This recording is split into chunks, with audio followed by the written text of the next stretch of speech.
যখন দেখবেন কেউ আপনাকে নামাতে চাচ্ছে, বুঝবেন আপনার উপরে ওঠার সময় খুব কাছে চলে এসেছে। যখন দেখবেন আপনার লবণ আনতে ভাত ফুরায়, ভাত আনতেই লবণ ফুরায়, বুঝে নিবেন আল্লাহ তাআলা আপনাকে কল্যাণ দেওয়ার জন্য প্রস্তুতি হয়েছেন। যখন দেখবেন কেউ আপনাকে টেনে ধরে নামানোর চেষ্টা করছে, বুঝে নিবেন সেখানে আপনার উপরে উঠার সিঁড়িটা কাছাকাছি চলে এসেছে।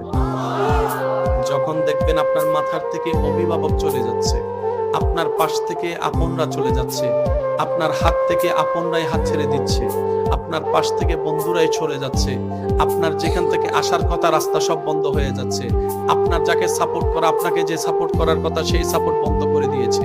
যখন দেখবেন আপনার বিপদকালে সময়ে এও নাই, ও নাই, ও নাই, তেও নাই, আপনও নাই, পরও নাই, বুঝে নিবেন আল্লাহ সবাইকে সরাই দিচ্ছে। আল্লাহ সবাইকে সরাই দিচ্ছে। আল্লাহ স্বয়ং সরাসরি কুদরতি ব্যবস্থাপনায় আপনাকে নিজেই সাপোর্ট দেওয়ার জন্য, সহযোগিতা করার জন্য আপনদেরকে সরাই দিচ্ছে, বন্ধুদেরকে সরাই দিচ্ছে।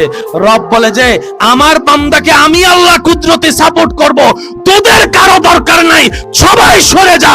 এর ভিতরে আমার বান্দা ধৈর্যের পরীক্ষাও করে নিব, শুকরিয়ার পরীক্ষাও করে নিব। যদি টিকে যেতে পারে, ইন্নাল্লাহ মা'আস সাবিরিন, ওই আয়াতের আলোকে আমি আল্লাহ আমার বান্দার সাথী হয়ে যাব।